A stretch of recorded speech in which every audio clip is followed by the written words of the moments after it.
Aloha. Will the Agriculture, Diversification, Environment, and Public Transportation Committee meeting of May 21st, 2026 please come to order? The time is now 9:07. Good morning, everyone. Members, in accordance with the Sunshine Law, if you're not in the council chamber, please identify by name who, if anyone, is in the room, vehicle, or workspace with you today, and minors do not need to be identified. Also, please see the last page on the agenda for information on meeting connectivity, and remember to all silence all cell phones. Good morning, everyone. I look forward to chairing a productive meeting today. I'm Gabe Johnson, your committee chair.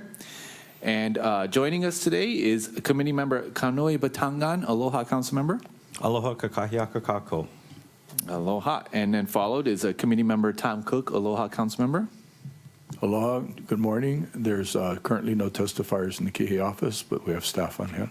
Great, thank you for that. And aloha, we have council member Tamara Paulton. Aloha kakaya kakako, streaming live and direct from the council chambers. Okay, thank you. Vice Chair Shane Sinensi is excused today. Chair Lee, we're looking forward to her joining us today, and Councilmember Uhanjins will be joining us shortly.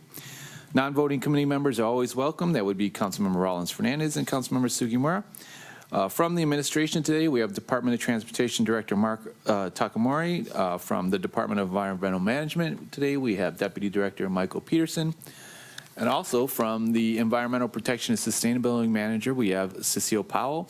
From the Department of OEV Resources, we have Deputy Director Kakai Robinson. We have Budget Director Leslie Milner, Office of Corporation Counsel, Deputy Corporation Counsel Reif Snyder. Am I pronouncing your name correctly? Great, all right. And without objection, I'll designate our administration personnel as resources under Rule 18A of the Rules of the Council due to the subject matter expertise related to these matters on the agenda. Any objections, members? All right, thank you for that. We also have some more resources today. We have Kayla Kutaka, Chair, Commission on Children and Youth. Aloha and welcome. Without objection, I will now designate Chair Kutaka as a resource under Rule 18A due to her expertise with the Talking is Teaching public awareness campaign, which includes advertising in county transit buses. Any objections for? Okay, no objections. We now have ADEPT committee staff with us this morning, so good morning. On the agenda, members, we have two items, and that's Bill 13, 2026, County Transit Bus Advertising, ADEPT parentheses ADEPT 6. Climate change impacts on Maui County, and that's ADEPT 1, parentheses 10.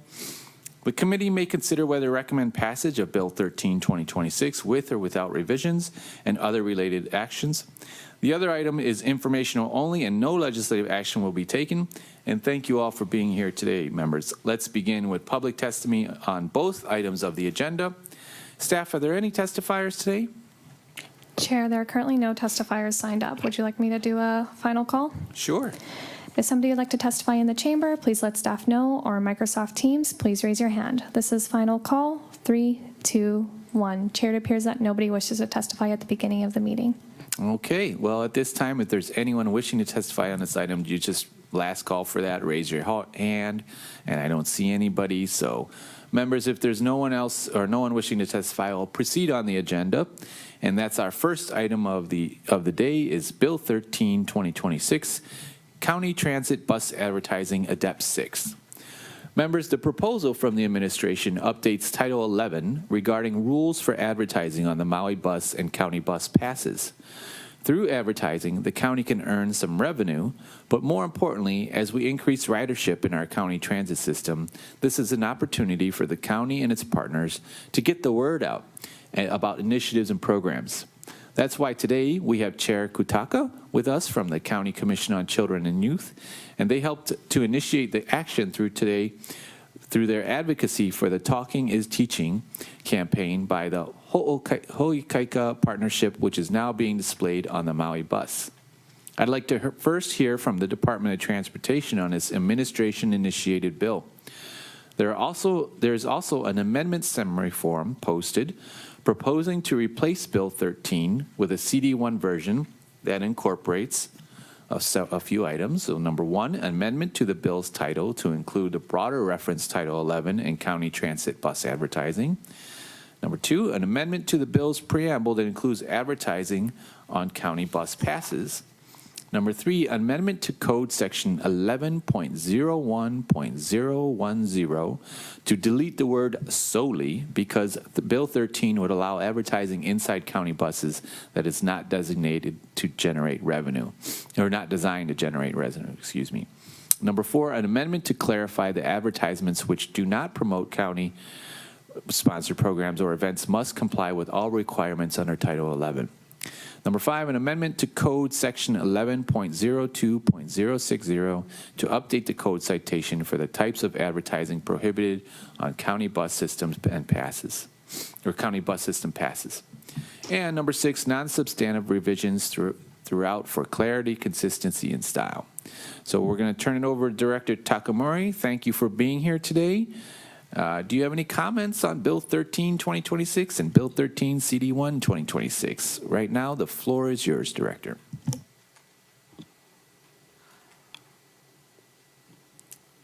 Good morning, Committee Chair Johnson and members of the committee. I'm Mark Takamori, the Director for the County Department of Transportation, and today I'm here to present the department's proposed updates to Title 11 of the Maui County Code regarding the county transit bus advertising program.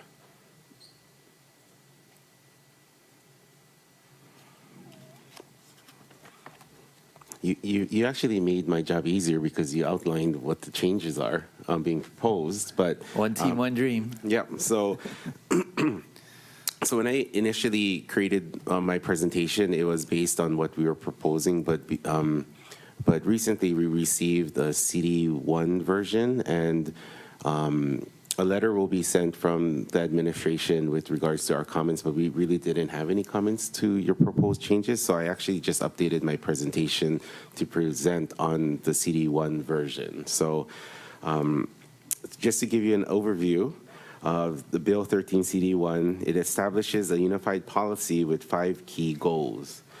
First, we are limiting third-party advertisements strictly to commercial transactions. We are formalizing the path for official county announcements by requiring the inclusion of the County of Maui seal. Third, we are working to modernize and strengthen our prohibited content categories. Fourth, this CD1 draft expands the scope to establish the exact same standards across both our bus interiors and county-issued bus passes. And finally, this bill explicitly declares our transit advertising space as a non-public forum to protect the county from public issue debates. So to understand why we're proposing these specific changes, it's helpful to look back at our historical challenges with the program. Our first solicitation in fiscal year 2017 with Stone Jetty Advertising showed a high initial revenue of $25,900 that we got by fiscal year 18, but that it gets eventually plummeted to just $5,550 in fiscal year 19 before the contractor requested to cancel the contract. Our second solicitation attempt was structured as a performance model based on space sold, which unfortunately resulted in 0 revenue and another cancellation. But keep in mind that fiscal year 19, or by the time we went out to bid for the second solicitation and got into contract, the program was moving forward during the pandemic. And so I guess at that time, there was a lot of uncertainty. And so the contractor requested to cancel. Yeah. So our previous practice of offering free space to 501c3 nonprofit entities on a space available basis created severe administrative hurdles. Operating as an open public forum drew the department into subjective content disagreements, demonstrating that we need a clear objective standard moving forward. So the first major change in the code clarifies the county-sponsored advertisements. So under the new language, space is strictly reserved for programs or events that the county is solely responsible for or is supporting through a formal agreement that involves county funding. So to keep these things completely clear, all authorized county-sponsored ads must prominently display the official County of Maui seal. This visual requirement ensures that the writing public can instantly distinguish an official government communication or public health notice from versus from private commercial interests. For all non-county entities, the CD1 draft simplifies and tightens the rules for paid advertisements. Moving forward, third-party spaces will be strictly limited to ads that propose a commercial transaction. So, and advertisers must pay our standard established fee. What this does practically is establish a clean, objective standard. It completely removes the department from the subjective role of vetting or judging the social or political merits of a non-commercial message. If it does not propose a commercial transaction, it does not qualify for paid space.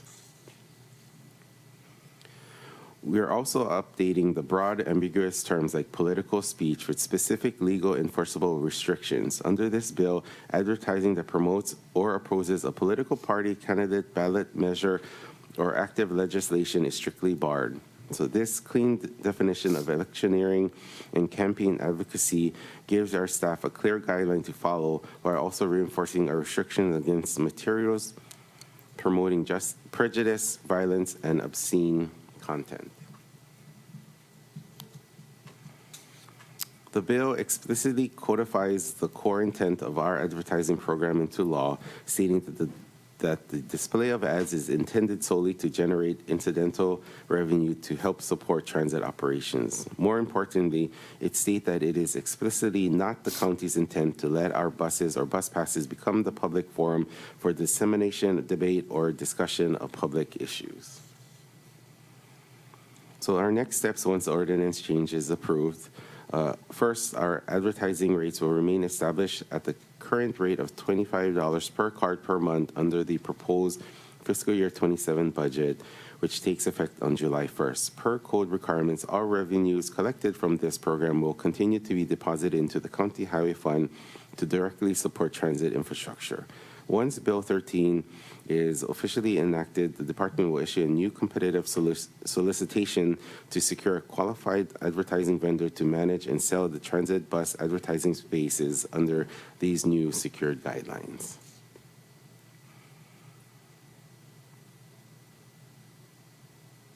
I guess thank you for your time, and I'm open to any questions you or the committee members may have. Okay, thank you, Director. We have some council members join us today, so I want to recognize Chair Lee. Welcome, good morning, Chair Lee. Good morning. Sorry for my tardiness. Thank you. Of course. And then we also have Councilmember Hodgins on the call, so I want to recognize her and welcome her.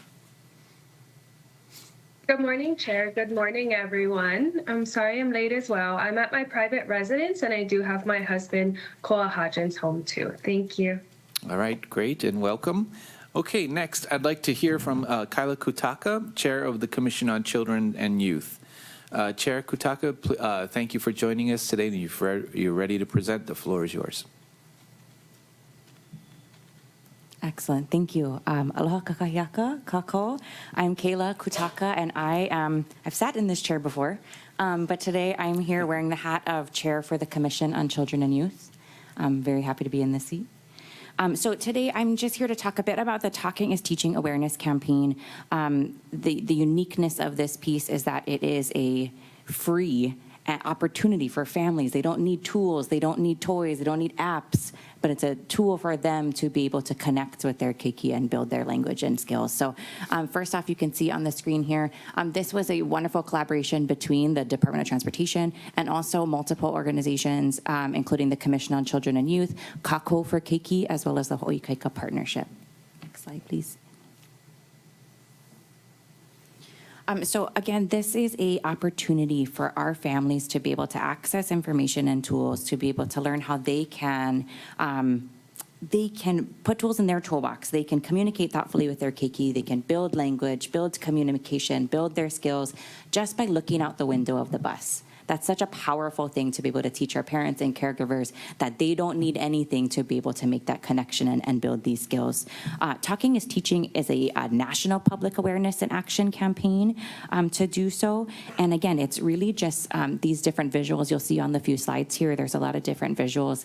We've tried to tailor a bit to the buses, but it's things just like, let's talk about the rain. What are the different things we can say or do that help our keiki to build their vocabulary, build their questioning listening skills and build their connection and social interaction.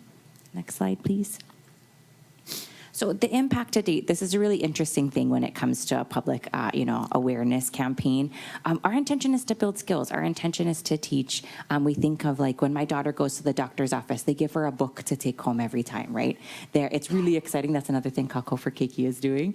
But it's something that, we don't report back. I don't have her do a book report on this book, right? We're not doing that. But at the same time, we know there's such an incredible impact to be able to put these tools in families' pockets as they walk out these various doors, whether it being doctor's office in my example here, or these bus doors. And so we do have a QR code that is available on the postings. It's one that's for more information. It's not necessarily a call to action, but allows those, genuinely motivated individuals to find more information and to be able to seek that out. So we are building awareness over time. What we're seeing is about 1 QR scan per month. I know that seems relatively low, but again, it is a more information, not necessarily a call to action for families. And we're looking for possible ways to be able to increase that, just that data to better understand how people are accessing and feeling, about these postings. How are they accessing? What are they doing? What are their experiences, and how are they benefiting? Next slide, please. And lastly, there are more opportunities for the Commission, Ho'ikaika Partnership, and our partners. We do want to find out more. We want to create this call to action. We have different events. We have different things. And so we started adding the bus as one of our drop-down items of like, how did you hear about this? Or how did you hear about our partnership? And so maybe that's a way that we can start moving forward and learning more about this connection. We are very open to continuing opportunities such as these. Our Commission on Children and Youth has expanded and further both expanded and further defined our goals as a commission, and a number of them are related to this action plan that we had here. We as a commission have goals around building youth voice, building community voice, increasing safety for children and youth by informing the community of access to intervention, as well as building protective factors. And so this call to action, or this bus project, this public awareness campaign really hits on all of those things, and we hope as a commission to continue to do those things. So I believe that's all I have for us, and open to questions when the floor is open. Thank you. Okay. Thank you, Chair Kutaka, for your presentation. And thank you, members. Let's open this up for any kind of public testimony. At this time, if there's anyone wishing to testify for this item, please use the raise your hand function, and you would be called up to testify. Staff, is there anyone wishing to testify? Chair, there's currently no one who has signed up to testify. Would you like me to do a last call? Yes, please. If somebody would like to testify in the chamber, please let staff know, or on Microsoft Teams, please raise your hand. This is final call. 3, 2, 1. Chair, it appears that nobody wishes to testify. Okay, thank you so much. Members, seeing there's no more individuals wishing to testify, are there any objections to closing oral testimony for this item? All right, let's now consider this item, public testimony is closed for this item, and we'll jump into deliberations. Let's enter discussion on this time. I propose 3 minutes per council member for each round of discussion. Now, just simply go down the list here, starting at the top from Councilmember Hodges to Councilmember Tom Cook, Council Chair Alice Lee, Councilmember Paulton, Councilmember Batangan, and myself. So that's the order. And we'll jump over to Councilmember Hodges first. Aloha, Councilmember, the floor is yours. Thank you, Chair. I'll make this quick. I came in about midway through, I think, the presentation, but I still don't have any questions. Seem relatively straightforward. So thank you. Yep. It is pretty straightforward. Thank you for that. Councilmember Tom Cook, followed by Chair Lee. Thank you. For Director of Transportation, I've read a little bit about the past. How do you perceive rolling this out? Can you kind of give a thumbnail sketch of the past efforts and how it's evolving and how you think that this is going to be implemented? Director. Thank you, Chair. I guess, Councilmember Cook, can you clarify if you're saying PASS, P-A-S-S, or P-A-S-T at the beginning of your initial statement? No, well, I apologize. How do you see this rolling out? Mechanically, I'm just saying fundamentally. Director. Okay, thank you. Thank you for the clarification.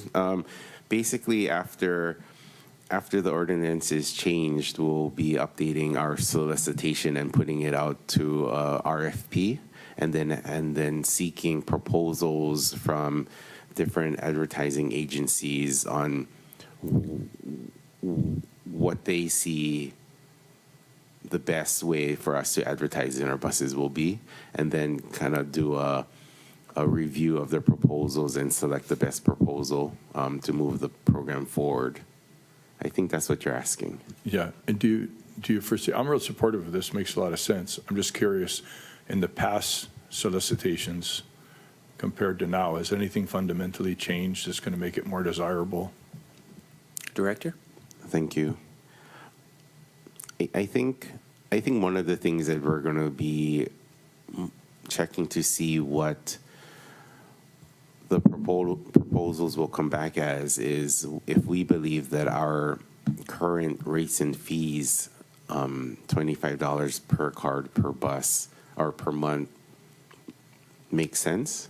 So I think we're going to state what our rates and fees are, but I think we're open to seeing what is proposed, and based on what is selected, if they're proposing something different than what we currently have for rates and fees, we may come back for an amendment to rates and fees to I guess make the ask if we need to update rates and fees for what we have for the advertising to kind of allow the program to move forward. So there might be a second step here, but I think that's one of the changes that we'll have to see. What is the going rate nowadays for advertising in buses, and if the current rate that we have set in our rates and fees makes sense or not.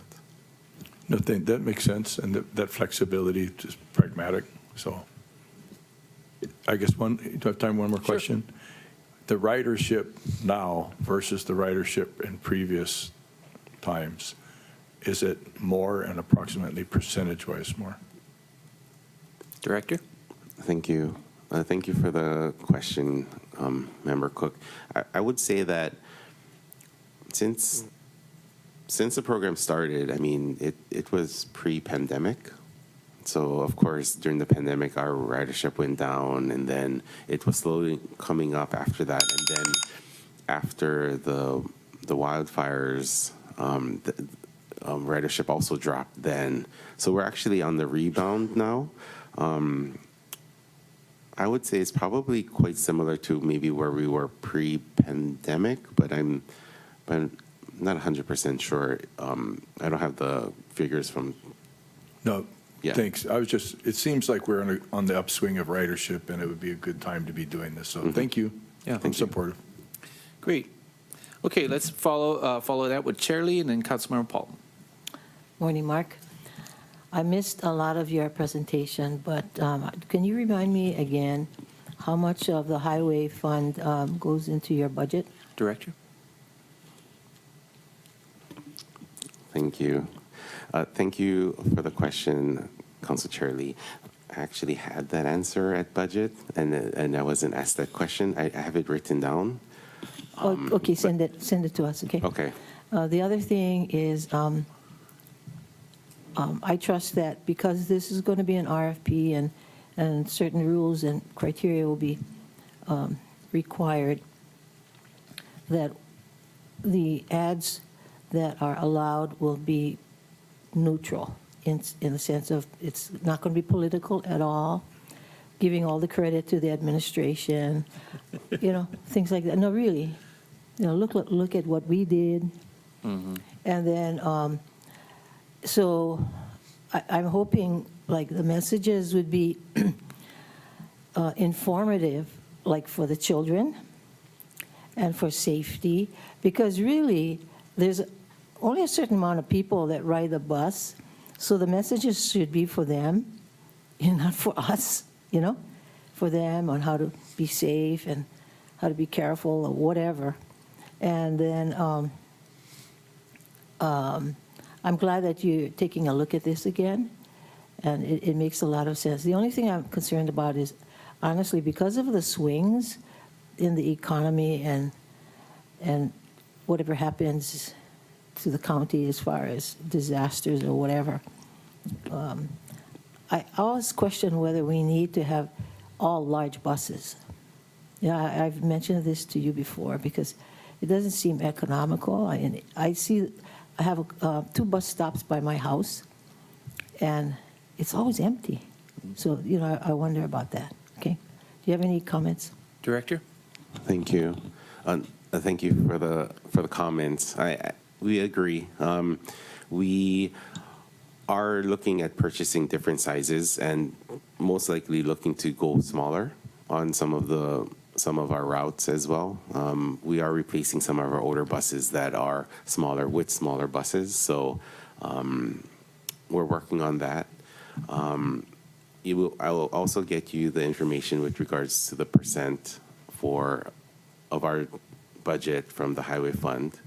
And I think as of the types of advertising we've allowed in our buses, most of our partnerships recently have been with nonprofit agencies that do receive funding from the county. So a lot of times it's, talk about the bus, or we have also done a partnership with MEMA to kind of do it's hurricane season. So this is kind of like a checklist of what you should have. So those are the types of advertising from the county side we've been doing in the buses. Thank you. Very good. Thank you. Okay, so let's move on to Councilmember Paulton, followed by Councilmember Bataga. Thank you, Chair. I just wanted to say, too, after hearing Chair Kutaka speak, it's no surprise that she just joined the commission and went straight to the chairmanship because she's so on it and articulate. Like, you could think about applying over here on this side of the desk, too. We need more guys that can talk good English, I think, because I'm not up there. But on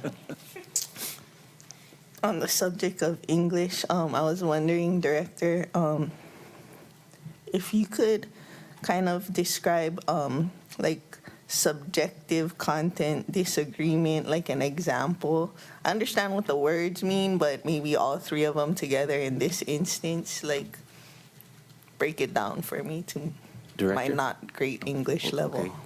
Okay. Thank you. Thank you for the question, Member Paulton. So essentially, I can give you an example. So the reason why our program kind of came to a halt was that there was a nonprofit agency that didn't receive county funds that wanted to advertise in our bus. They were basically wanting us to put up into our buses that basically states that that we shouldn't be fishing and we should be vegan. So you can probably make the connection on what nonprofit agency that was. And so when we said that, I don't think that would I have no idea what agency that would be, but some people need protein, I guess. So, right. So we felt that living in Hawaii and culturally people fish and, eat seafood, they were wanting us to advertise that we shouldn't be doing that. And we felt that culturally there's a conflict. That's not really a message that should come from the county, but right. But how do you I guess somebody thought that was a good message. Who's the one that makes the determination? Because I don't think that's a good message. Probably you don't, but somebody did. So what if that somebody was the one to make the call? So Director? Thank you. So at the time, we submitted the request to Corporation Counsel for their analysis, and they agreed with us in not wanting to put that up. And so we let the nonprofit agency know that we weren't going to allow them to do so, and then they challenged our code. So then what we ended up doing is shutting down the program entirely and basically stating that we're pulling out all advertising and that we're only allowing so that's why we got to do this. Correct. So that we can start it. That is correct. And then the part about commercial is anything that is for sale. So if you're not making money, then it's not commercial. Or would it be? Could it be a different measurement than money? Or it's money is the measurement. Money. Okay. Thank you. All right, great. Let's move on to Councilmember Batangan and then finally myself. Thank you, Chair. Thank you, Director, for being here with us. So you mentioned that you're going to solicit a vendor to manage the program. Does the department already have funds allocated for that RFP? Director?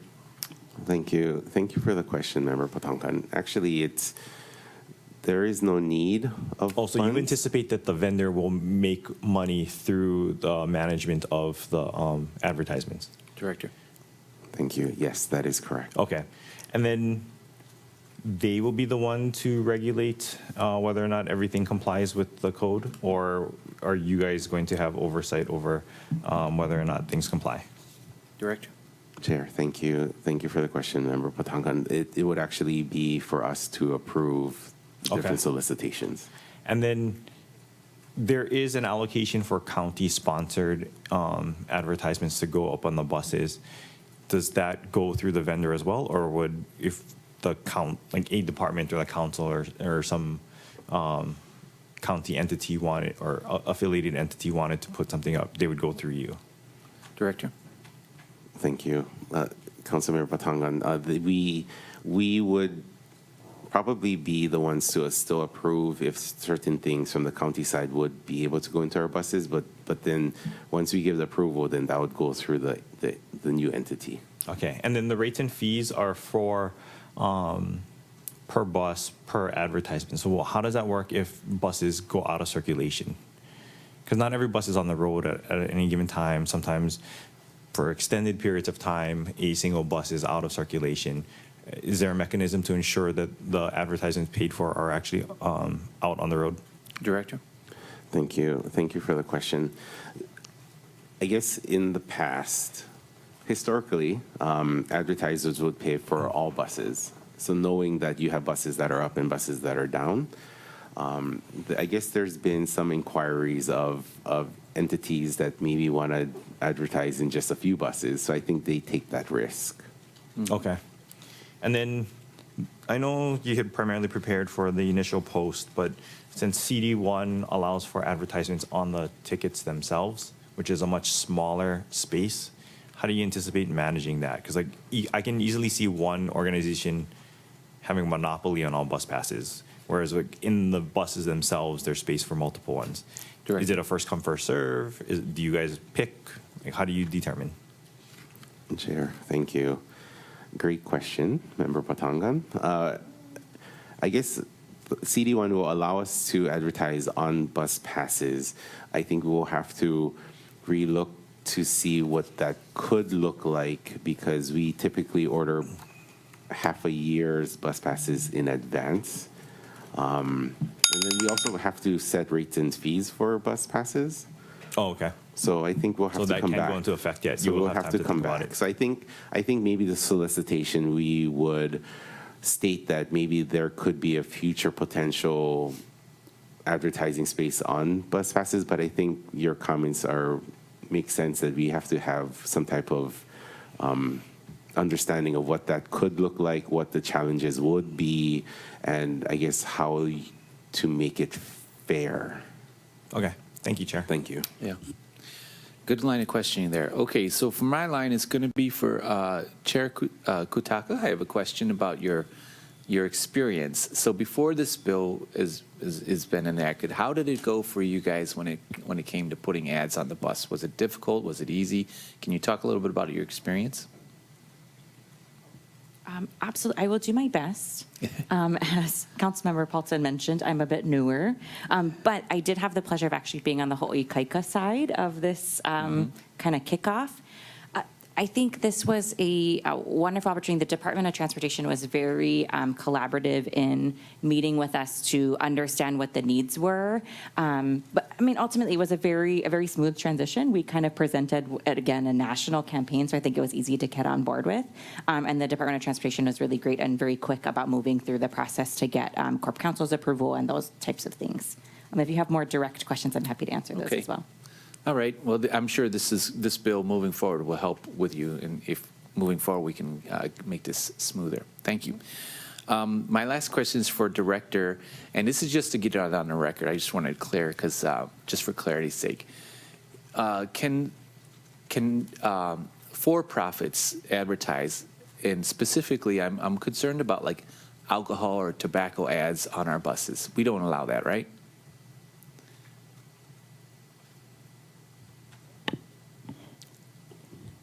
Thank you for the question.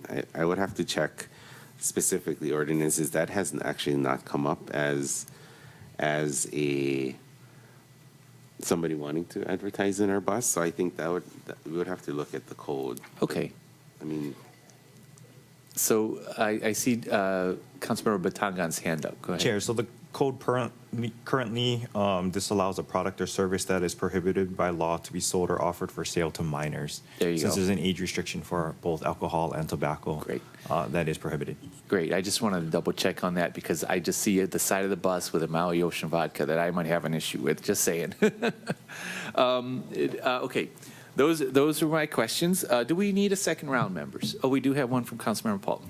Just you saying that, I was wondering, is there any prohibition on prescription drugs, or, I mean, I assume non-prescription, I mean, illegal drugs, obviously no, but like, you know, they're on TV like, oh, Cialis or Ozempic or whatever, and I don't know if that should be like limited to your doctor's office.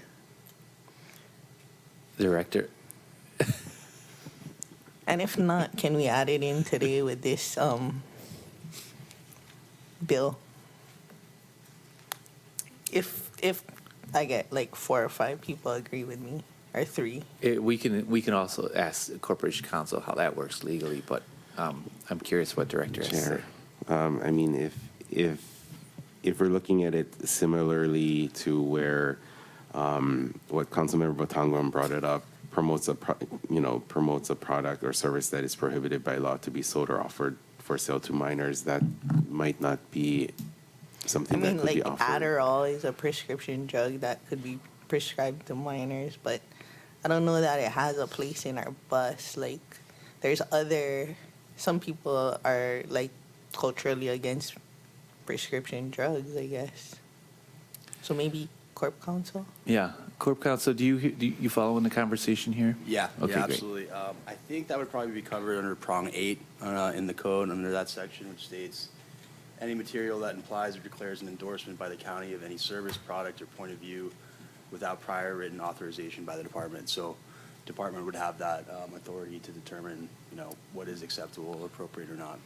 Oh, okay, we're covered and it wouldn't shut down the program again. Yeah. Okay. All right. It's just, I remember the old movies with the cigarette banner on the Little side of a bus. Marlboro and Right. yeah. We don't want none of that. Okay, We great. used to give away like stickers and posters, Yeah. put them up in the Simon shop. All right, so anyone else for a second round? Oh, we do have one, Councilmember Batanga. Sorry, can I ask Corporation Council for clarification that opinion? So number 8 implies or declares endorsement by the county of any service, product, or point of view. If you take that interpretation that you just gave, wouldn't that mean any advertisement within the bus would then have an implied or declared endorsement by the county if we're approving or not approving things based on whether or not we agree with them? Corp Council? Yeah, I would agree. I think I would imagine the legislative intent when that was put in was for it to be broad, so it does sort of give discretion to department on, what they find acceptable or appropriate. Oh, interesting. Okay, that's not how I initially read it, and I think it gets us into muddy waters if that's the position we're taking. Because otherwise, it's just a straight advertisement rather than an implied endorsement by the county. Corp Counsel? I see your argument there. I sort of feel like, sorry, I kind of just lost my train of thought. An Maybe it advertisement- could be like you can't just go and buy whatever the drug is. You got to get a prescription, and so it's not like something that anyone can go Yeah. purchase. Would that be a distinguishing factor, or should we add it in like that? Like, Yeah, I mean, I think as being as specific as possible is best, as explicit as possible is best. I do think that there is discretion by the department on what they do want to be putting out there, because an advertisement on a county bus, I would say in a way, is an endorsement. Well, I do like the term that you said. It's like it's up to the discretion of the director, and if the director, I'm sure the director is not going to allow certain things, but that's important. I see the hand by Chair Lee, but thanks for that clarification. Chair Lee. My fear is getting too specific, we'll leave something out. Right. And then we'll have to keep adding and adding, and I trust the judgment of our director and, he, to make the right decision. Thank you. Yeah, I'll just add, I think, the important piece here is, fairness in the process, in the selection process of what's put out there. I think content-wise, discretion by director and department is totally appropriate. It's just about, maintaining a fair process as far as like who is and what is selected. Right. Okay. Councilmember Paulton. Could I just test the director's discretion? Like, where does coffee fall in the lineup? Like, a minor could buy coffee, but should they? Director. See a little 4-year-old with a frappuccino or something. Latte. Thank you. For coffee, I would think that coffee would be allowed as an advertisement on the bus. Okay, just checking. Usually that's the parents is the front line of defense. I don't let my daughter drink coffee, but that's. I seen an 8-year-old with like a mochaccino the other day, but maybe it didn't have to. Who knows? Well, that's on them then. That's on the parents, because if you want to have an 8-year-old with a mocha, I don't know how you're going to handle that one. Okay. Sorry. Any other lines of questionings? Okay. Seeing that, thank you, Director Takamori and Chair Kutaka for coming and providing that information.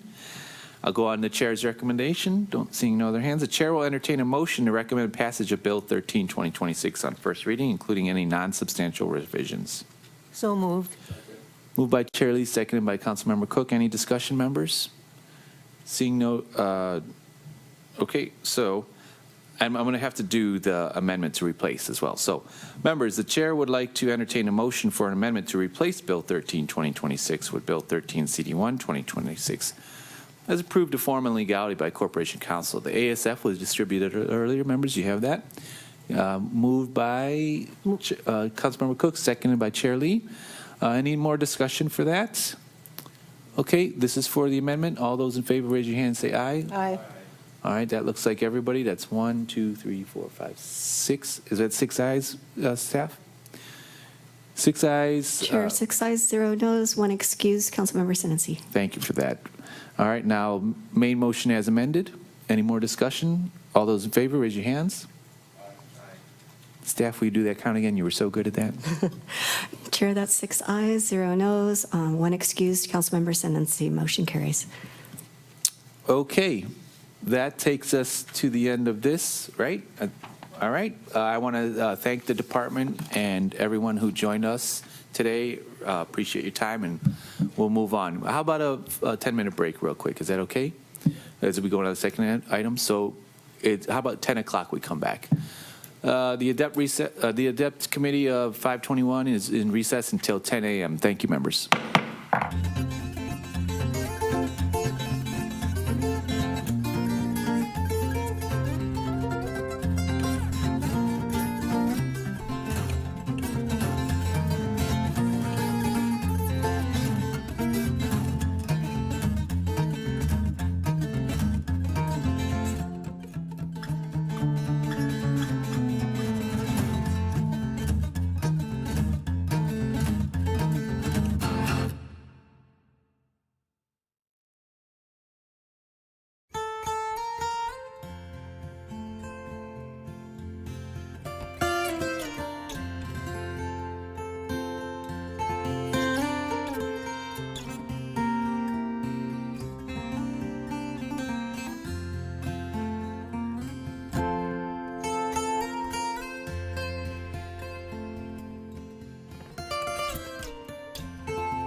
Aloha and welcome back, members, from your 10-minute break for the ADEPT Committee of 5/21/2026. Before we move on to our second item, I also want to introduce Director Molitao and designate him as a resource under 18A of Rules of the Council. He's joining us today, and any objections with him being a resource? No objections, seeing none, then let it be. All right, members, we're moving on to the second item of the agenda. And that would be climate change impacts on Maui County, ADEPT 10. What? I just was wondering if Deputy Robinson and Deputy Peterson and Ms. Powers are also researchers? They were all, in my initial script, we had them all through the, and now, I'm sorry, yeah, only Director Molitao. No, everybody's Like, on you can board only right now. ask I him just wanted to question. bring him up Okay, because got it. we got them No, he designated. wanted to make director independently state his credentials. We gotta make sure he is qualified to be here. just was- The other ones are non-controversial. Apparently, I wasn't paying attention when you were talking. No, earlier. that's fine. Thanks for working on that. Okay, climate change impacts on Maui County, ADEPT 1(10).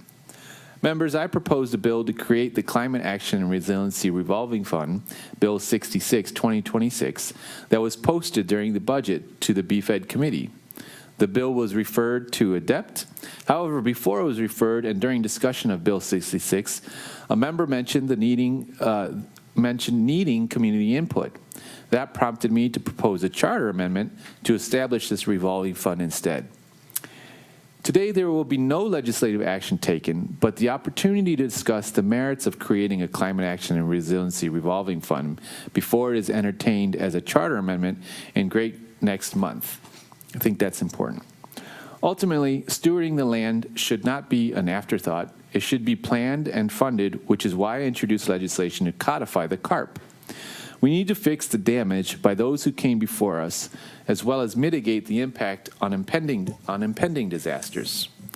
I think we can all acknowledge that neglectful land management has resulted in devastating impacts from disasters that we experience today. It's government's failures that have helped lead to these tragedies. The creation of this revolving fund is an action we can take to change our failures, learn from the past, grow our environment back, bring back sustainable weather patterns, bring back natural protections, and bring back water. Currently, our transient accommodations tax revenue gets deposited into our general fund. This legislation requires us to earmark a portion, 20% is proposed, specifically for actions in our Climate Action and Resiliency Plan, which I'll remind members we codified under Chapter 20.44. This dedicated funding ensures our commitment. This legislation creates a system where we have a plan, dedicated resources to implement that plan, and utilize the already established online dashboard to monitor spending and keep government accountable to those important actions which have been developed in collaboration with our community. We hear repeatedly for more action and less planning. This is how we create a system to move projects from planning into reality. There's much work to do. The actions listed from our Climate Action and Resiliency Plan that is codified in Ordinance 5756 appeal to each of our residency areas, such as wetland preservation and restoration to better manage sedimentation and flooding, nature-based solutions to manage shoreline erosion, invasive species and ungulate control, hurricane retrofitting disaster resilience for low AMI residents and small businesses especially, leveraging and matching funds for cesspool conversions, curbside waste and recycling pickup, community-led management, and expansion of complete streets and multimodal transportation. I invited representatives from the Department of Environmental Management, Environmental Protection and Sustainability Division, and the Department of OEV Resources to be here today, as well as the Budget Director. Let's start today with comments from Cecile Powell, Environmental Protection and Sustainable Manager. Thank you for being here today. Do you have any comments on the proposed Climate Change and Resiliency Revolving Fund? Thank you, Ms. Powell.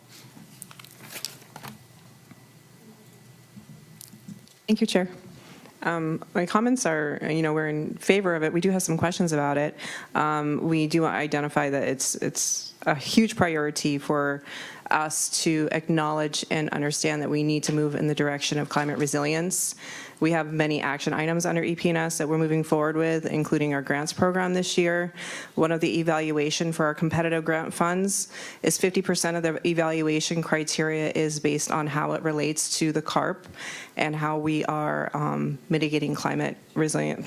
We're being climate resilient with the actions of the grantees that we are anticipating for next fiscal year. Do you want to add? Yeah, thank you.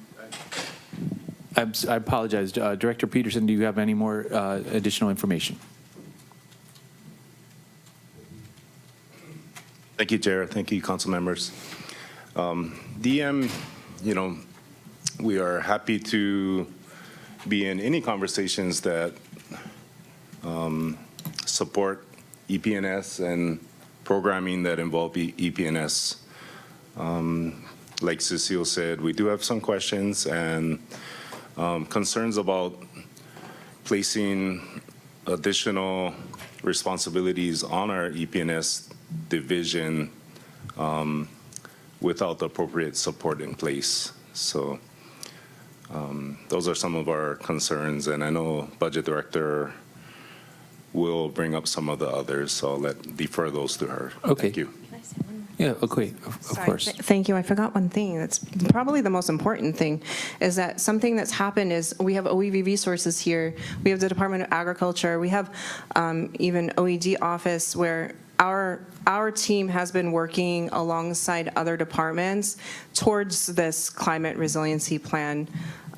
So we intend on continuing those relations and doing the best that we can to move the plan forward. Thank you. Thank you. Speaking on Department OEV, we have Director Molinai and Deputy Director Robinson. So the floor is yours, Director, followed by Deputy Director. Mahalo nui, Chair.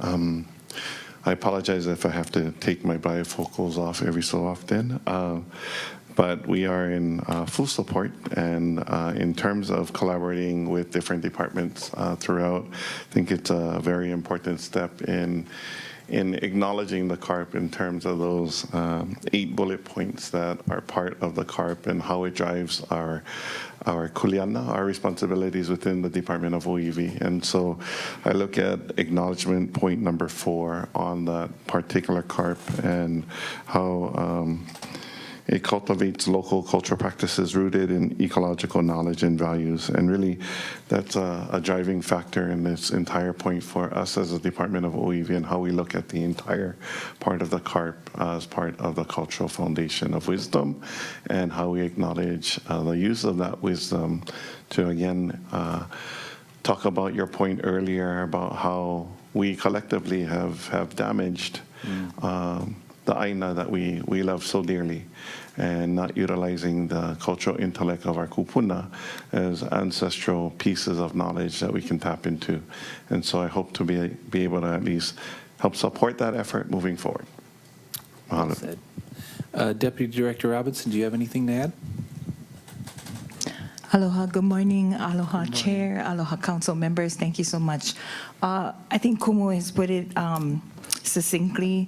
I think I would just add and reiterate that, yes, the Department of OEV Resources was not in existence when the CARP was written and worked on with the community. And, we know that the CARP is updated every 5 years, so we hope that the Department of OEV can play a bigger role in the Climate Action Resiliency Plan and how the county wants to address that moving forward. So we're willing to work alongside with all our other departments and our administration in whatever way or at the will of this body and the administration. So, but thank you for this opportunity. I would just want to say in front of all of you too that the introduction says resiliency has been an integral part of Native Hawaiian culture long before the concept of sustainability, and I thought that was very impactful and really, truly sincere about, ike kupuna and the opportunity to integrate that with services that uplift environment. So mahalo. Well said, Deputy Director. Let's move on to Budget Director Milner, and she's here to answer any and all of your questions, as usual. Director, do you have anything to add? Aloha, Chair. Mahalo. Yes, and sorry for not being here this morning. My intent was to be on Teams, and it worked perfectly for the first hour. And the minute you started talking, it froze. So happy to be here in person. I think we absolutely understand the desire behind the creation of the fund. No concerns with that. I think if we're going to create the fund, I assume the intent is similar to the intent behind the Managed Retreat Fund, where it's also an opportunity for funding to build over years so that we can fund bigger projects. It's not a spend down every year situation, but maybe that will be covered in conversation. I think I had a discussion yesterday that included the Department of Finance, and I think the only concern is our bond rating agencies do get concerned when we restrict our flexibility of use of our funds. So mandating a percentage that has to be every year, that was really the only concern that was raised. So I just wanted to flag that. I would echo what Director Peterson said. We do want to ensure we're not overburdening EPNS. But as you see in the CARP, there are a lot of departments that will have responsibility over this. So we just want to ensure that I don't think there needs to be anything in the code, but maybe just that there's an understanding that while EPNS has oversight of the CARP, some of the responsibilities will fall with other departments. So some of this funding may be allocated to other departments other than DEM. I think we're looking forward to working with you all on this and happy to answer any questions. Thank you, Chair. Great. Okay, let's move over to public testimony for this item. At this time, if there's anyone wishing to testify on this item, please use the raise your hand function and you will be called upon to testify. Staff, is there anyone wishing to testify? Chair, yes, an individual just raised their hand, Christina De Leon. Okay, let me read my intro for testimony. Just one moment. Just give me a second. Testifiers wanting to provide testimony should sign up in the lobby, join on the online meeting via Teams link, or call into the phone noted on today's agenda. Written testimony is encouraged and can be submitted via the e-comment link in this meeting at mauicounty.us/agendas. For those wishing to testify via Teams, please let staff know by using your raise your hand function. Once you have been added to the testifier log, staff will lower your hand. If calling in, please follow the prompts via phone *5 to raise and lower your hand and *6 to mute and unmute. Staff will add names to the testifier list in the order testifiers sign up or raise their hands. For those on Teams, staff will lower your hand once your name is added. Staff will then call the name you're logged in under or the last 4 digits of your phone number when it's your time to testify. At that time, staff will also enable your microphone and video.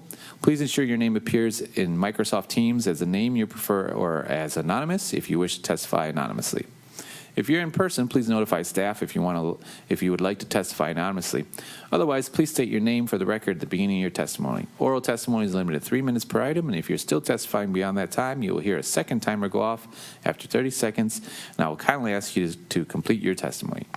Once you're done testifying, or if you do not wish to testify, you can view the meeting on Akaku Channel 53, Facebook Live, or mauicounty.us/agendas. We will do our best to take each person up in an orderly fashion. We will now call on testifiers. We just testified at this meeting. So we have, staff, will you call our testifier up? Yes, Chair. We have Christina De Leon, who is our testifier. Ms. De Leon.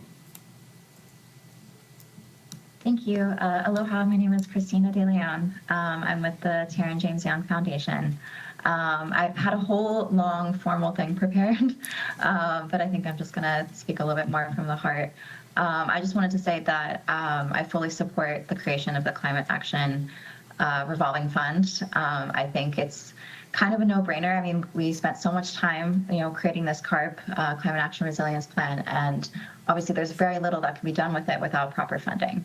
I also fully support the idea of using funds from the transient accommodation tax to support the carp. I think it only makes sense considering that the tourists that come to our islands get to enjoy it and get to enjoy the beauty of the islands and the nature and the environment. And so it only makes sense that part of the revenue that we get from that should go back towards taking care of the island so we still have a beautiful island for the tourists to come to. And it kind of, helps sustain both the islands and the industry that supports it. So yes, that's it. I just wanted to say I fully support this. Thank you. Great. Thank you, Ms. De Leon. Members, do we have any clarifying questions for our testifiers? Seeing none, thank you once again for your testimony. Staff, will you call the next testifier, if any, please? Chair, there's currently no one else who has signed up to testify. If you'd like, I could do a last call. Please. If somebody would like to testify in the chamber, please let staff know, or on Microsoft Teams, please raise your hand. This is final call. 3, 2, 1. Chair, it appears that nobody wishes to testify. Okay, members, seeing there's no one else wishing to testify, are there any objections to closing oral testimony for this item? No objection. Okay, I'll now close public testimony for this item. In jumping into deliberation, let's enter to discussion on this item. I propose 3 minutes per council member for each round of discussion, and I'll give you the list of the order we're going to go down. We'll go down Councilmember Hodges, followed by Councilmember Cook, followed by Council Chair Alice Lee, followed by Councilmember Paulton, followed by Councilmember Batangan, and myself. So, starting off with Councilmember Hodges, the floor is yours. Thank you, Chair. I do have a couple questions for you as the proposer of this bill and future charter amendment. First, I have to chair great while Member Batangan is away, and this is one of the things that we get to talk about. So thank you for having this in your committee, and it'll make great go a little bit faster. How did you come to the amount of 20% being determined for the TAT?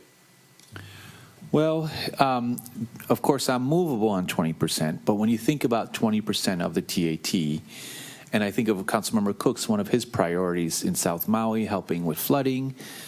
In the sense, I would want to go higher, but just starting off with 20%, it follows the managed retreat proposed monies. So I thought that's a good starting point. I'm willing to move up or down, but that's the response. Okay, no, I just wanted to hear your thoughts.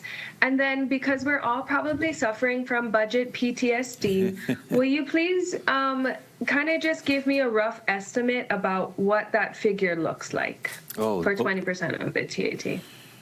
Director Milner is looking at me, and she's got brought it down to the cents. Thank you, Chair. He is suffering from the worst budget PTSD, for sure. It's about $13 million. $14 million. Oh, okay, 14. Even better. Okay.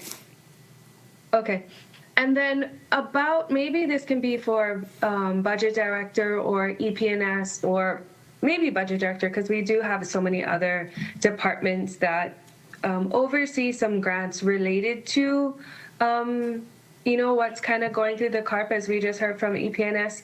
But about how much money do we currently spend with grants that are quite similar to this? Director? Thank you, Chair. Thank you, Councilmember Hodgins. I don't have the exact figure off the top of my head. I would need to do a comparison across departments. I know we are trying to get the majority of them into EPNS right now, so I can run a figure on that to get you a ballpark. I also added can fund CIP projects in addition to that. So. Okay, cool. Chair, can I please ask that the committee send that question in writing so we can get a follow-up? I see nodding heads from the staff, but I think they got it. Yes, of course. Thanks. Thank you. Sorry. Okay. Can you clarify the question for me so that I don't ask it? Sorry. Is it only how much that is in EPNS, only how much that align with the CARP, or all environmental grants? I was just going to ask for the ones that are related to the CARP that may be covered under what's being proposed now. I think that's your point, right? Member Johnson, is to take I guess this is your Johnson fee, similar to our green fee, to figure out what we're going to do to figure out the CARP and its grants and how, but I'm trying to figure out what we spend now that's quite similar. So I can adjust what might our budget look like in the upcoming years. I did But I'm wanna- open to any other information you may need as well for clarification to be added onto that question to send to the departments. Councilmember Polton? I did want to clarify if it's only the ones that align with the CARP or like in this Exhibit B that we were given or anything that could potentially fit within there. Is it like, do you want the interpretation narrower or broader? I guess it doesn't matter. Whatever they can find that maybe fits in, and then maybe they can give us a different version of what fits into the CARP or what may fit into this proposed issue. So we can find, again, what we're going to be affecting. Okay, I'll also. Thank you. Thank you. I'll also add that, it's got recovery, disaster mitigation, helping out MEMA. Did you see this, did we email this list to our online folks? Because that has all of the plans, action item lists. It's just a long list of things that we could fund, but it should be there for you. Councilmember Hodges, if you don't get it, let us know. We'll have staff email. I see some thumbs up. They might have emailed it to you. So, okay, moving on with Councilmember Cook. Thank you, Chair. Kind of touching upon the action items list, there's 169 items on it. And reviewing it, I mean, it's pretty much soup to nuts as far as environmental impacts.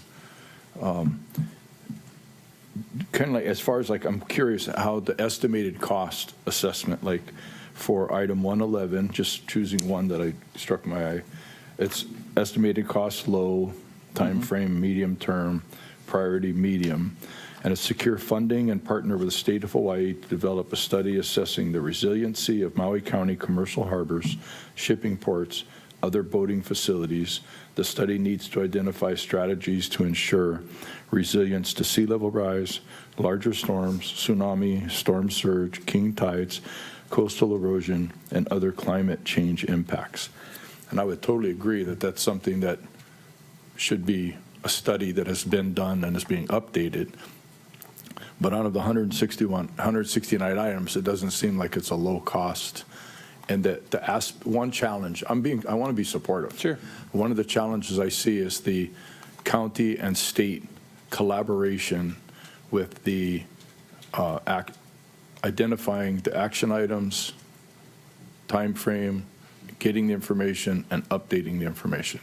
I see that it being very warranted and also challenging, and the variety of these. So I'm just curious if there's intent to focus on distilling it down and possibly having county priority issues, state priority issues, and sort of a hierarchy. Well, let's see if EP&S has a response to either Deputy Director Peterson or Ms. Powell. Thank you, Chair. Thank you, Councilmember Cook. We are just about to push out the RFP to update the CARP, and in the first phase of that is to review all the county and statewide plans and how they relate to the CARP. And then the next phase is to actually look at any new legislation that may have come down the line that affects any ops that's resilient related.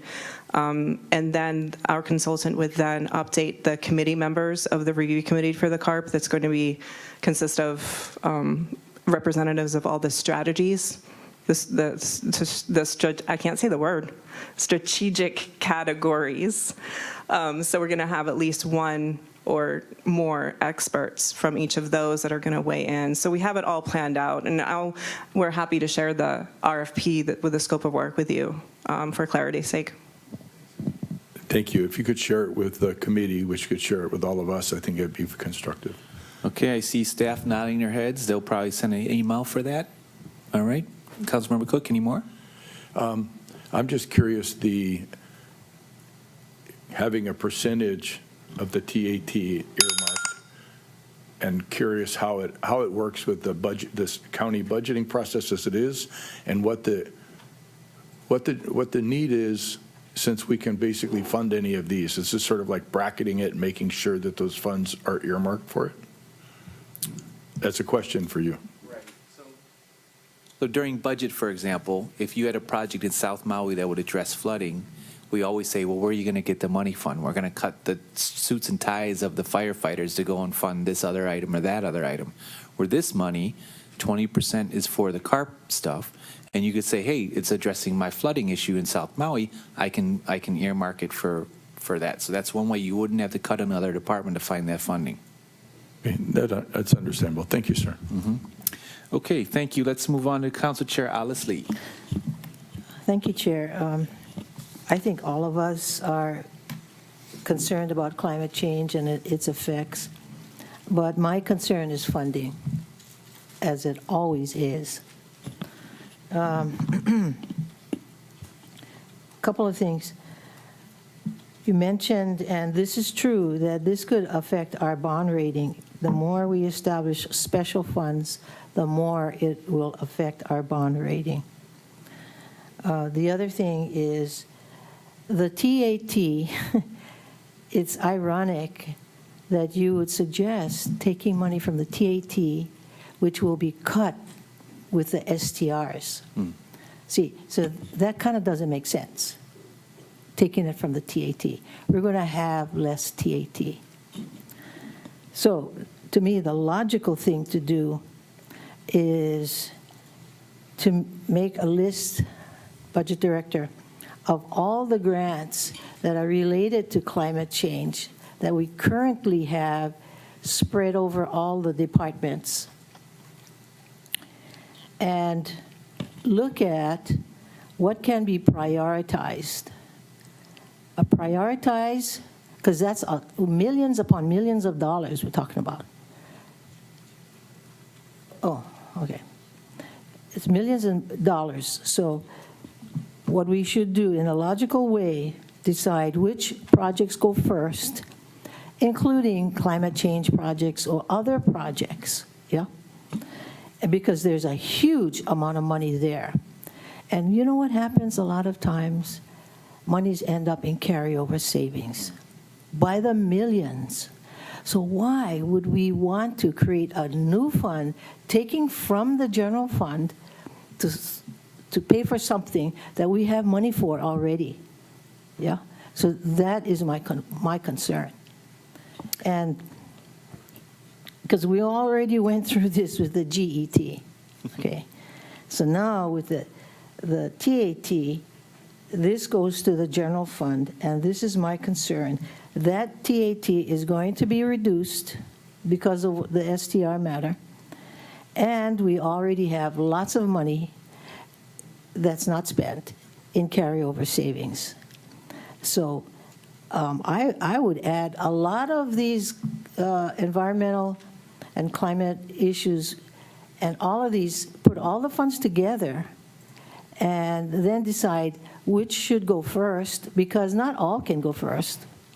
Anyway, not all can be spent.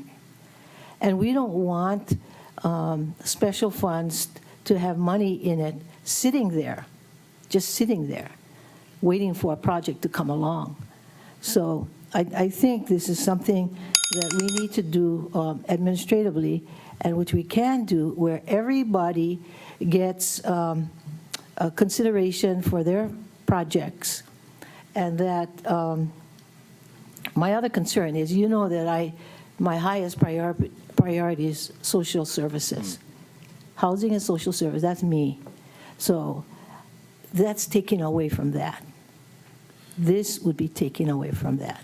Thank you. Okay, maybe we're going to have Director Milner respond, but I'll just add that I don't think it's a taking away from that. I think it's going to be money well spent. It can address some of those expensive CIP projects that we always talk about. I think it works well with the CARP, because the CARP has, here's the things you should be spending your money on, and it kind of lists them, so we could use the CARP to guide us, as well as the administration. I know, but Chair, can you justify the hundreds of millions of dollars in carryover savings every year, every single year? And yet we still cut our firefighters' ties and hats, and it's not our we're looking fault. to cut things in order to fund our priorities. So this is a way that there's 20% in here that we, if one of your priorities, like Councilmember Cook's for flooding, there's your money. You see what I mean? And carryover saving, I agree. There's something to be said about that, but maybe we can let Director Milner speak on that. Director? Thank you, Chair. Thank you, Chair Lee. Yes, I will work. I think this is related a little bit to what Councilmember Hodgins was talking about, but making the list of all of our current expenditures related to the CARP. So we have an idea about what we're currently spending out of which funds. I know, as you all know, we do provide supplemental funding to EPNS, which does go in part to funding these grants related to the CARP. So that would be general fund money already going toward this, but we can definitely work on that. Carryover savings, we've talked about it significantly, and we're working on getting the number down. We are increasing our estimated revenues to try and reduce the amount of unanticipated revenues that we're recognizing and things like that. And we're working really hard with the departments to get funds expended appropriately and within the county requirements, keeping in mind our fiscal responsibility to the community. Okay. Thank you, Chair. Thank you. Let's move on to the next council member. But I will say, when you mention about, helping out our unsheltered and how the home issues, the climate change affects the poor more, right? So I think CARP can help address some of the social issues that you bring up. Councilmember Paulton. Thank you. I like the idea of taking a more holistic overview approach of the CARP and the environment, because sometimes it seems like we're just giving away money to give away money on things that are labeled environmental. I guess logistically and clarity-wise, I have a number of questions. The first would be, like when you mentioned that this could be used for CIP, would that include like anything that we bond? The bond repayment would come out of this money is your intention? And the debt service? It reminds me of the way we do the Affordable Housing Fund, where some big infrastructure costs, you bond it, and then you can use the Affordable Housing Fund to pay off some of that bond, right? So that's your intention? Well, I'm again, this is a 7B. I'm trying.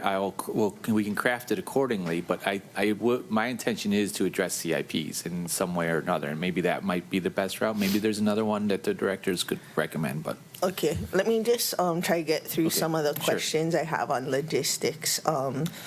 Like, we don't see OED here, we don't see ag here, and I imagine some of their grants would intersect with the CARP.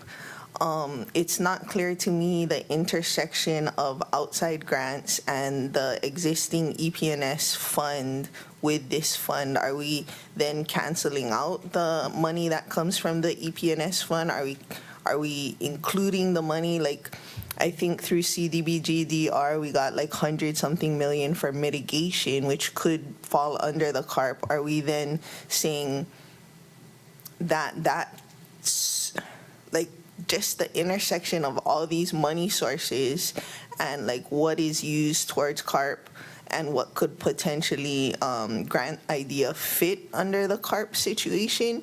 And if we're saying 20% of TAT, is that then the ceiling? Is it the floor? And then how do we take into account the other sources of money that we're putting towards CARP situations? The other thing in terms of the CARP, and if we're doing a 5-year update, I love the prioritizing like high, medium, low cost, high, medium, low time frame, short, mid. But I would also love to see a low-hanging fruit one. Like maybe it's not a high priority, but it's relatively inexpensive and easy to do, because I feel like you need to have somewhere like, good job, we did that one. And like, like some of the high priorities are so difficult to accomplish and take many years. Like it would be good to balance it out. Like, hey, we did something because it's a low-hanging fruit, and we don't want to, it might be low priority or something, but we don't want to wait 20 years to do it if we could do it today. So those are some of my questions that I don't understand how it all comes together. Like, if we're looking for a number, like, I forget who asked. I think it was, remember, Hodgins, like 14 million is spent on that. Does that include, or would be the amount of the TAT, and then say we have 100 million that we're spending on hazard mitigation, does that count as the 14 million that we're spending here if it's from an outside grant source? And like just I guess, I mean, it's not a bad thing what we're doing, but I don't have a clear picture. Well, it reminds me of the way the Affordable Housing Fund is. It says a minimum of 3% of the budget goes, but I think Mayor increased it to whatever, 3 something. He raised it, right, more than. So if this says minimum 20%, and the So mayor it's a wants floor. Yeah, it's the floor. Thank you. So that's the floor. But that's negotiable. But that's where I was coming from, and I would never want to cut some other section. I think this money should be able to stand on its own. But if Director Milner or you guys, any directors want to speak to that? Thank you, Chair. I would just add that this fund would be separate from any external mitigation funding. So if we have the 100 million in CDBG-DR, that's separate from what this fund would be spent on. Now, could they be spent on similar projects, or could this be the first funding and then we fill in the gap for the remainder with DR, things like that, although I think that's all been appropriated to existing projects. But I think there's an opportunity to combine funding sources for some of these projects moving forward. I guess too, in the way we present data, like say this does pass and everything, I wouldn't want to say, oh, we're spending 14 million on CARP stuff, because that's not. We're setting aside 14 million this year to be spent on it, but that doesn't include the entirety of what we spend on it. If there's also source of EPS funds that's separate, that's being spent on environmental things, which may not be line itemed in the CARP, but adjacent, as well as the hazard mitigation money, which is like 100 million. So 14 million is not what I would say, oh, we're setting aside that much. It's just a narrow snapshot, I guess. And the time is up. We'll come for second round for you. But I will add, this one does include a dashboard, and it'll explain exactly where that funds will be going. So, okay, Councilmember Batangan. Thank you, Chair. Okay, Budget Director, you mentioned that there were concerns over our bonding when we restrict use of revenues. Is there a threshold in which that becomes concerning, and where are we currently? Director? Thank you, Chair. Thank you, Councilmember Batangan. If I may, Chair, I believe Deputy Director Zielinski has logged in. Oh, good. And so she may have more concrete data on this. Thank you, Chair. Deputy Director Zielinski, I see your camera on. Did you hear the question?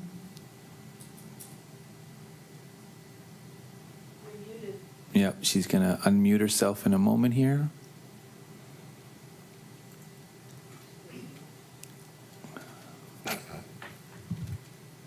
Staff, do we have her unmuted on our end? Yes, Chair. She is unmuted on our end. If the icon in the top right-hand corner for your mic has the line in it, you may need to click on that. If that's not working, then you may need to leave the meeting and rejoin, and hopefully that will fix it. We've been having some Teams issues this morning. Since my clock is still rolling, I'll just move on while she figures out her technical issues. So Budget Director, can you help us understand your new methodology for calculating anticipated revenues? Like when we're in budget, I noticed that there were, roughly like $25 to $30 million annually in underestimated TAT, maybe about 10 million in RPT, and that would have been nice for us to be able to draw on, so we wouldn't have to cut other things. But I didn't understand the methodology well enough to be able to challenge your calculations. Can you help talk us through what your proposed changes to your modeling are going to be? Thank you, Chair. Thank you, Councilmember Batangan. Yes, every year as we prepare the budget in order to determine estimated revenues, we look at the revenues for the first half of the year and determine if we are on track to meet our estimated revenues, if we are running under, if we are running over. If we're running significantly over, we will increase our estimated revenues for that fiscal year, as well as recognizing some of those unanticipated revenues for the current fiscal year as part of the carryover savings. I've been making every effort since I became budget director to recognize amounts that we feel comfortable with while still being conservative, because as you all know, our RPT does come in under sometimes what we've estimated, and because we've had overages in areas like investments, we've been able to cover that without having to come back to council to find new sources of money. But I'm happy to discuss further. Okay. Thank you, Chair. Budget Director. And then I guess this next one might be more of a comment. So I'm worried that if we set aside money for this purpose, you brought up the Affordable Housing Fund as an example, that all of the money will be obligated, as it was done in the Affordable Housing Fund, and that Member Cook would still have to go look for cuts in order to fund the priority project of his, right? We can set aside money for a specific category of projects, but it's not helpful for appropriators if the money's not available to us when we're going through the budget process. And so I think there needs to be some sort of mechanism in which we establish a fund for this purpose, and if one of them is so that we can direct spending, as the charter says is our job, Director Mitchell, that the funds be available for us to do so.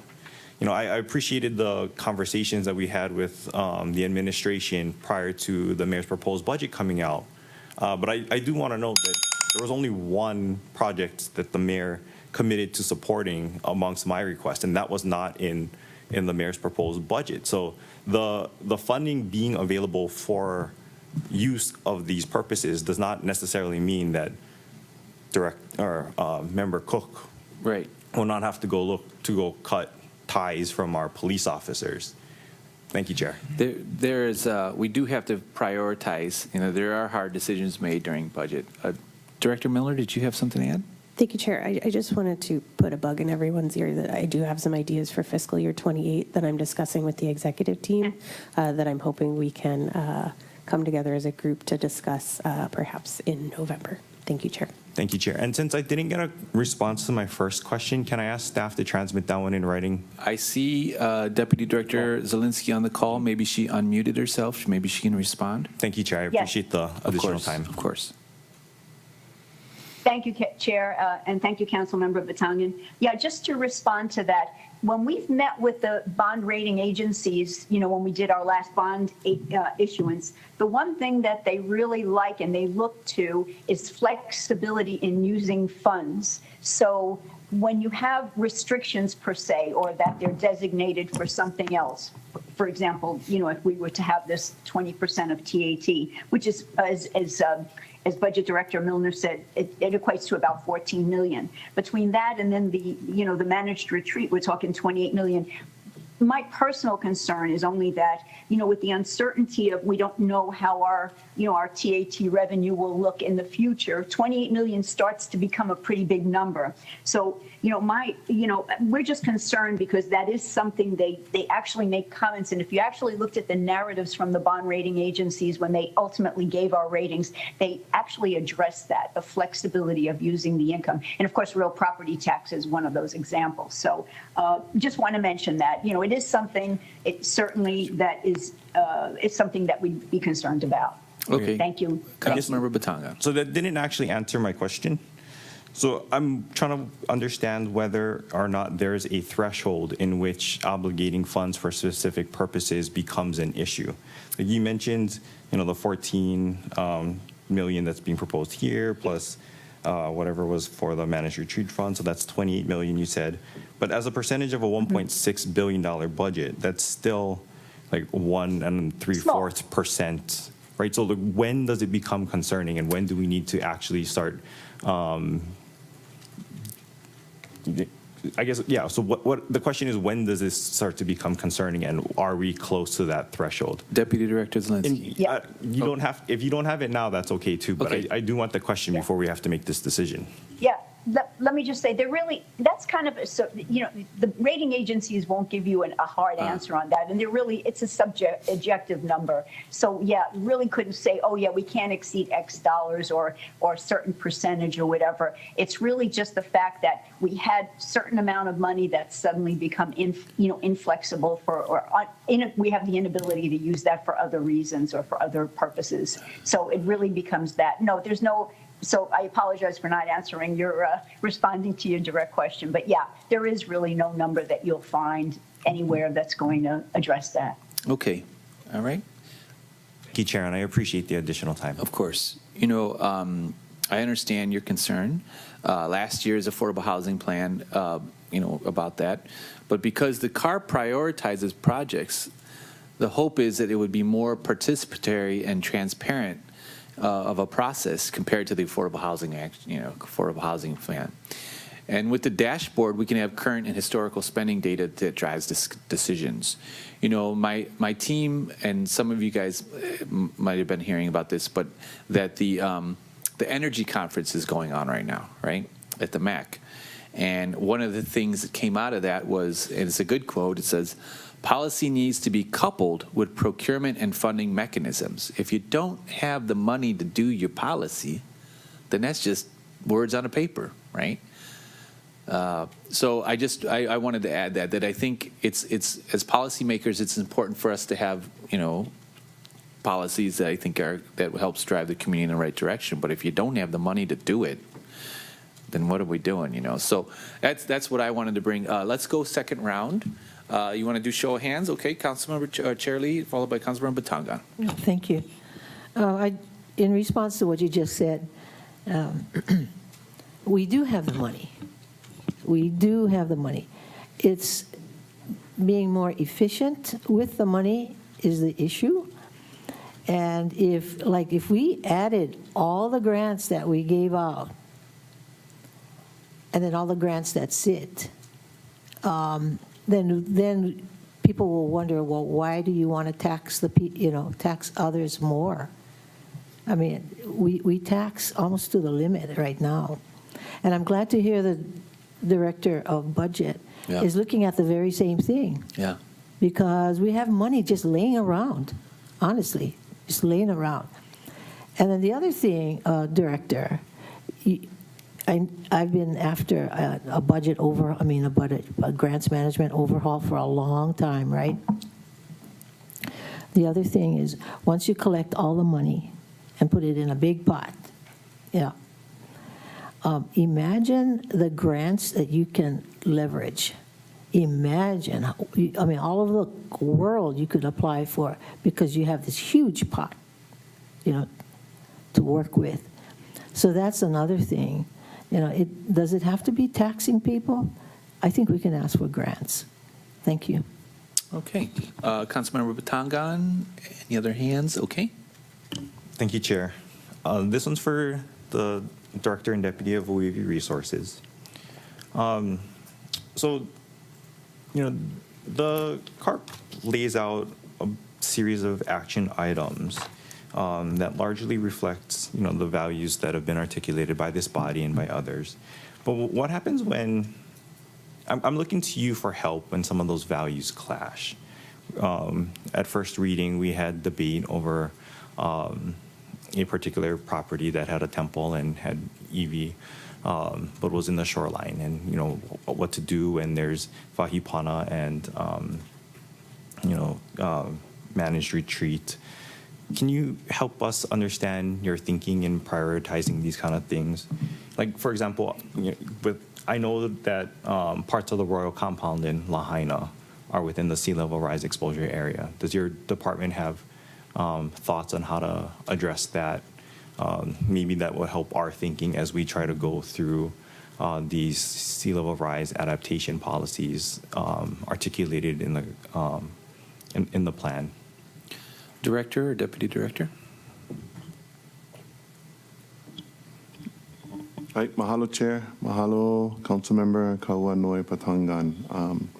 So I'll reference my answer towards the Royal Compound and how we utilize OEV intellect or ancestral memory to be able to at least look at what's potentially going to happen. When we think about our kupuna and how they would interface with cultural landscape, one big thing and big measure that they looked at is cultural kilo, or the observation of land stewardship, ocean management, et cetera, et cetera.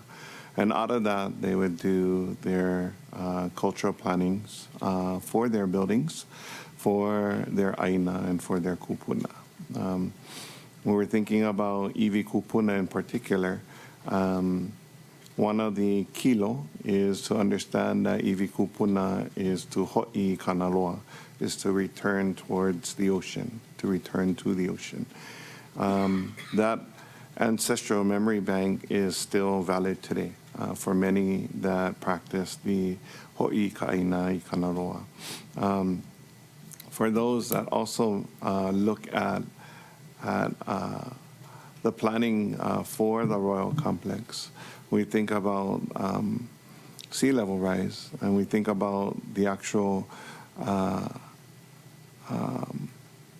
I guess, the cultural kauhale system that we're looking at for the actual space. Then we would build it towards knowing that that's going to happen, right? Knowing that that kuleana of Kanaloa taking away is going to happen. And so we build it towards understanding that complexity. We're not trying to go ahead and at all discount that the cultural environment doesn't have a say, because it surely does, and Kanaloa surely will. And so when we think about the entire planning of this particular Royal Complex, then we take that into high consideration and not necessarily try and barricade all of that. Now, when we're thinking about your earlier comment about a certain wahi and iwi kupuna that are currently in that area that are possibly going to be impacted over the next 10 years, then that, I would say, would be a conversation with the community, with the cultural kilo in mind, to be able to take a look at how we interface with that current kupuna. Thank you, Director. Thank you, Chair. Okay. I have a question for either Director Milner or Deputy Director Zielinski in regards to the bond rating. First off, is there any mitigation we could do to prevent, the folks who judge our bond rating? Is there anything we can do to mitigate?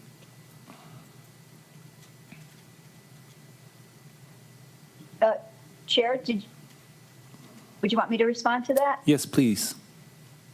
Okay. Yeah, I think my thinking would be, and this is just me speaking, but rather than to have such a high percentage as 20, why not handle it more like we do affordable housing, or even, we've done open space in the past, but more affordable housing, where the number in the charter, for example, because I believe you're going to be looking to do a charter amendment, right, have it somewhat lower so that it doesn't get anybody nervous about bond rating. But then there's no reason why it can't be increased, right? I mean, so right, we might have the requirement at 3%, but we can put in 7 or 8% or 10% for that.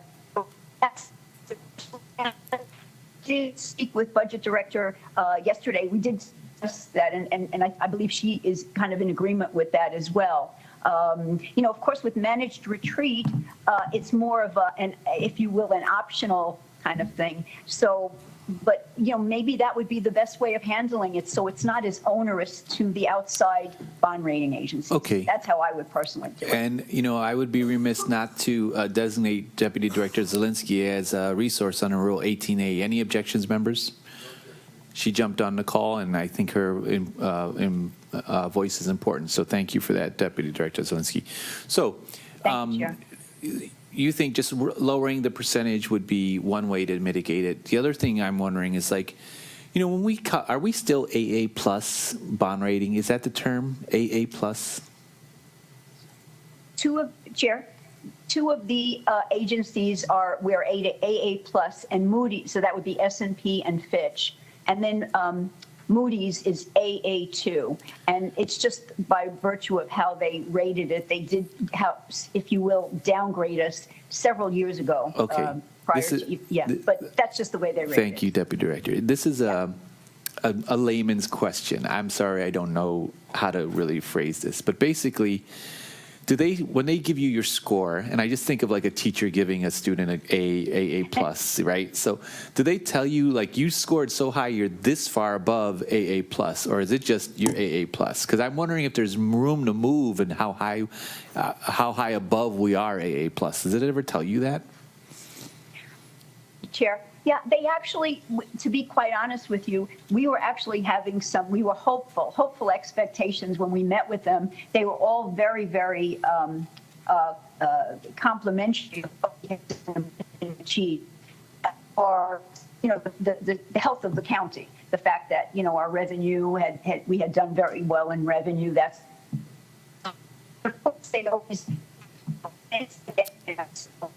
Okay. I got the gist of what you're saying, but you're breaking up a little bit. So how about this question? And it's basically, if it's an ordinance or a charter amendment, does that matter to the bond raters? If it's an ordinance or a charter amendment? I think a charter would be more significant. An ordinance would be less so. I'm going to punt that to Budget Director, see what she thinks about it. Director? Thank you, Chair. Yes, my understanding is, based on my discussions with Director Rotz and Councilmember Pelton back when we were doing the Managed Retreat Fund, is if it's an ordinance, it's considered a recommendation. If it's in the charter, it's considered a mandate. So I think the ordinance would create less concerns for our rating agencies. And I will say, just from the administration's perspective, even though it is a recommendation, we do our best to meet the things that are listed in the code. Thank you, Chair. Okay. It's a concern I have because of seeing, there's the theory and then there's the practice. So in practice, it sounds like charter amendment is a bit stronger. So that's what I'm just kind of wondering. I get where you're coming from. And I saw some hands from our council members. So Councilmember Batangan. Okay, gotcha. Thank you, Chair. Budget Director, can you clarify what you mean by an ordinance being a recommendation? If it's voted on by this body and signed into law by the mayor, how is it only a recommendation? Director? Thank you, Chair. Thank you, Councilmember Batangan. Yes, my understanding is that due to how it was always phrased is you're not to tie the hands of a future council. So a future council can overturn that decision by passing a different ordinance. Could overturn the decision by passing a different ordinance or repealing this, repealing the charter I see. amendment, or things like that. So it's not just like we pass a law and then it becomes, rough guidance. Okay. All right. Thank you, Chair. We're going to go to Councilmember Cook, followed by Chair Lee. Just an example for him. After the fire, remember Sugimura voted or made a legislation to suspend it. That's why when the mayor put in $3 million, it wasn't 20%, but it was okay because it was under that suspension period. Okay. Councilmember Cook, followed by Chair Lee. Thank you, Chair. This is a big, hopefully I have a lot more meetings. This is a really big meeting. Comment that was made earlier about, if you can have all the plans and policies, but you need the funding. And I'm going to draw kind of like two parallels here as far as the extremes in my mind. We have managed retreat, sea level rise, which is a big policy that is pretty much dictating what we can and can't do along the shorelines, whether it's roads, not being able to harden the side of a road, utilities, like nothing's really, I don't want to say the word sacred, nothing's really like going to stay because of the current interpretation. The mitigation measures, defining the scope and the mitigation measures, calculating the costs to mitigate the impact of a building, a road, utilities being close. There's the direct costs as far as like just calculating what it would take to, whether in the sea or one way, try and mitigate the storm surge. And the other one is highly variable costs, moving the buildings, moving a road, demolition, what's going to be repurposed and what's going to not be repurposed.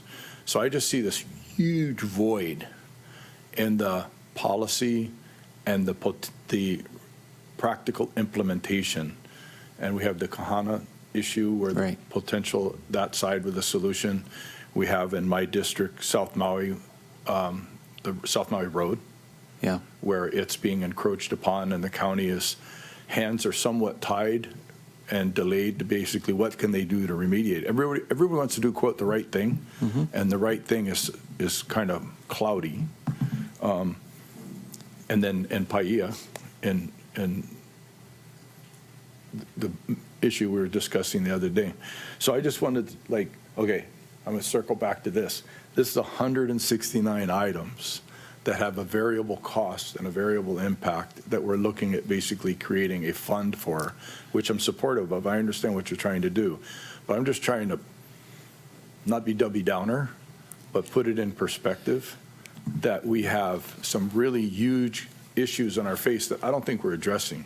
Okay. We have policy, we have rules, what you can't do, and we have people that are just going like, well, I'm losing my property, what am I going to do, whether it's a church, a person, or the county. So Right. can you kind of... Sure. Let me jump in right here. The Manager Retreat Fund is a fund. This is a fund that is tied to an actual plan, the CARP, right? So it kind of guides us. And, of course, we can't do all in 1 year. Like you say, it's over 100 items. But you prioritize the ones that are important for that 2027 budget. So it's a way to guide how we spend our money through our priorities. And we as a body discuss, South Maui's in big trouble, right? Upcountry's in big trouble. Molokai is in big trouble. We could guide that fund. And the leg you stand on is the CARP, right? So as opposed to wanting to play whack-a-mole with our funds, this guides our fund spending. So is the intent to distill the CARP down, or is it to keep it as broad and as it is? Well, I would just take all those high priority items and discuss this as a body and go from there. You know, there's a column that says this priority is high, this is low priority. Maybe we won't do it this year if it's low priority, but come next year. So that's it's a guidance. I think it's an important tool. So what's the timeline for reassessing high, medium, low? Every budget season. No, I mean, is that done? How often do we review this to determine when we've gone from a high priority, it's established and done, now we're going to shift gears? Okay, Director Peterson or Ms. Powell, you guys want to address that?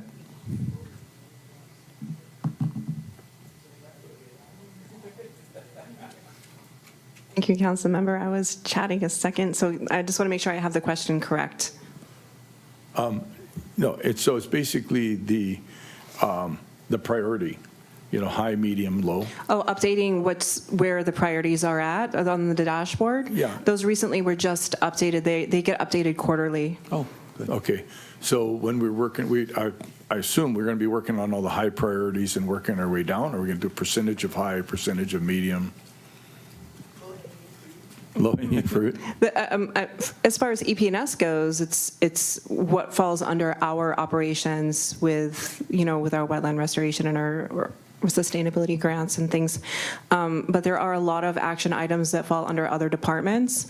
So we are hiring one CARP specialist who will be keeping track of where those priorities are that fall under other departments. Great. Thank you very much. Okay, I see Chair Lee and followed by Councilmember Paul. Chair Lee. Okay, I still have a lot of questions. Of course you do. I still feel that what you're trying to do can be done today with the resources and the funding that we have. That percentage from the TAT is just going to buy you a new department. So somebody has to administer those grants, process those grants, et cetera. We're talking about what he was talking about is the anatomy of a real project. That $3 million won't mean anything to a real project, like Moku'ula, for example. What's $1 million going to do? It needs tens of millions of dollars. And so if you took every single grant related to climate change, preservation, et cetera, environment, and you use that as monies to actually accomplish something. Because $1 or $2 million here and there is only going to take care of administrative costs. Well, thank God it's the floor. The 20% is the floor. If you're advocating for 30%, I'm with you, Chair Lee. No, okay, you're missing the point. You know, I'm trying to save money for a lot of projects. You're trying to create money for a couple of projects. That's where you are, and that's where I am. So I hope you can. Obviously, I'm not making myself clear. No, I understand what you're saying. Perhaps another discussion. Okay, thank you. Thank you. Thank you, Councilmember Paulton. I mean, horror of horrors, I kind of agree with Chair Lee. I guess, like, I could be okay with a charter amendment saying that a portion of TAT would go towards funding the CARP, and then setting that either annually as an ordinance in the budget or whatnot. I think that would satisfy the flexibility that Deputy Zielinski and Budget Director Milner says. But to say that unless we set aside 3%, 20%, that we're not funding it is not true. Like, I think I heard Ms. Powers say that that's part of the criteria that they're using, like a 50% portion of the criteria they're using to distribute the grant, the hazard mitigation funds, even to some extent the 20% managed retreat funds would, I would say, fall under climate action and resiliency. So to say that without this, that there's no money being funded for the CARP is not exactly true. And I support setting aside a portion to do it. And like Milner and Zielinski were saying, like, to tie our hands, we got to respond to the conditions as they are. And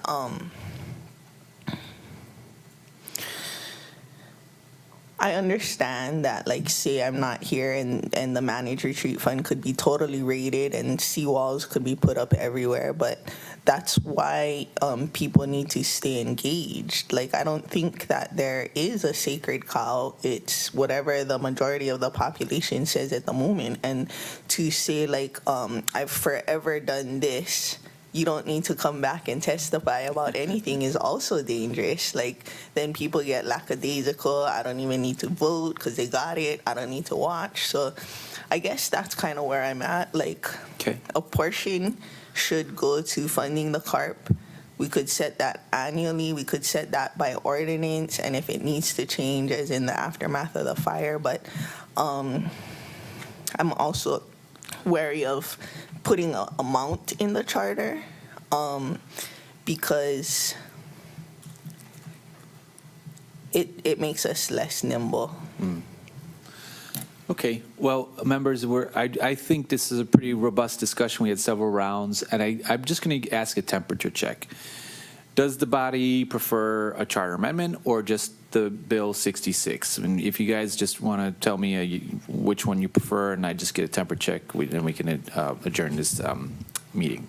Councilmember Tom Cook. I'm not supportive of a charter amendment. I feel that that's very rigid, and if it was set up and purring along and working really good after a couple of administrations and we wanted to codify it, fine.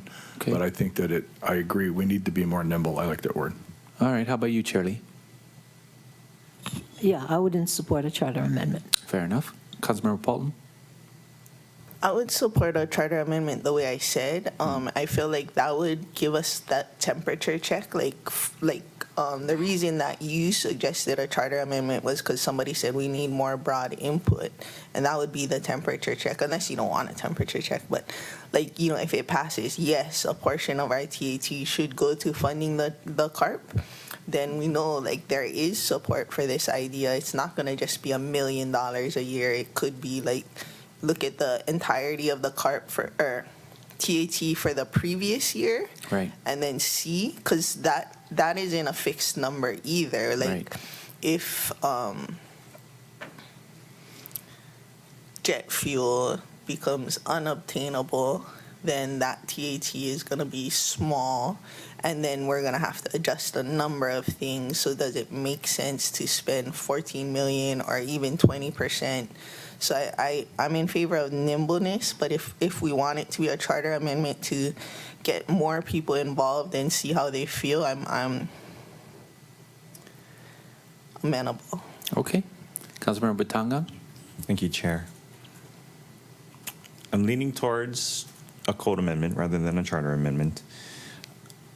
I hear what Member Paulton's saying. I don't know if I would support the charter amendment as she proposed it, just because, one, I think we're going to overwhelm the public with the number of proposals that are coming forth anyway, and two, I don't know how educated members of the public are on any of these specific things. Well, don't worry, we got the buses advertising the new.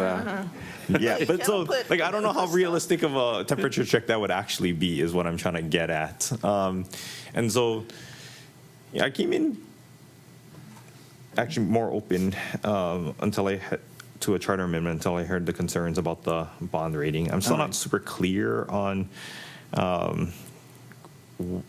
what the implications of it being in charter would be to our bond if it was as you proposed.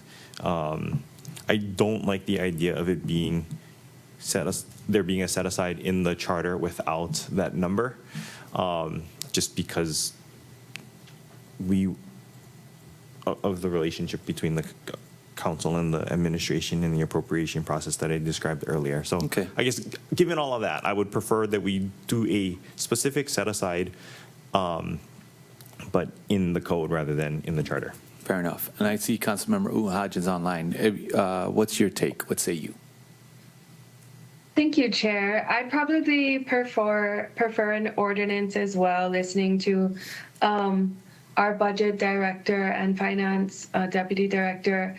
Considering you also would like to see this help with CIP, I wouldn't want to affect our bond rating, which we use for CIP, especially because everything is just so expensive right now to build and to fix. So I'm okay to do an ordinance. I would also like the question I asked earlier answered, because it's probably gonna seem like we do about this amount or somewhat similar, and it looks like we can just kind of gather the funding and see what we have, but that would be my preference. Okay. I don't disagree with Member Batangan as well.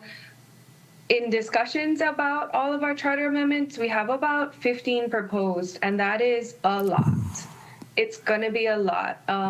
It's already a heavy election year for all of us, and so I don't want to overwhelm our electorate with all of the 15 things. And so I would like to see how this goes. And if eventually it makes a lot of sense, then maybe we can do a charter amendment in the future. But I do appreciate Member Johnson, or Chair Johnson, your willingness to kind of negotiate this out throughout the last hour or so. So thank you.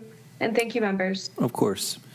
Well, you know, part of the reason why I was proposing charter amendment, because it sounded like we needed more of a robust discussion, but you guys get the gist of where I was going. I want to put money into the CARP so that the CARP action plans can be, you know, implemented. So it's, you know, there's many ways to skin a cat. That's a weird saying, but anyways, there's many ways to do this, but that's one of the things that we talked about today.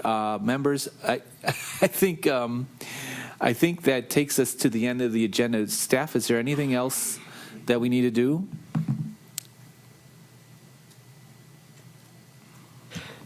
Chair, would you like to defer the item? I'll certainly defer the item, but I will let you know, members, that I'll probably bring Bill 66 forward in the next few meetings so we can have that discussion once again, okay? Any objections to deferring this item? All right, that takes us to the end of the agenda. The time is 11:16, and the ADEPT Committee of 5/20/21 is adjourned. Thank you, members.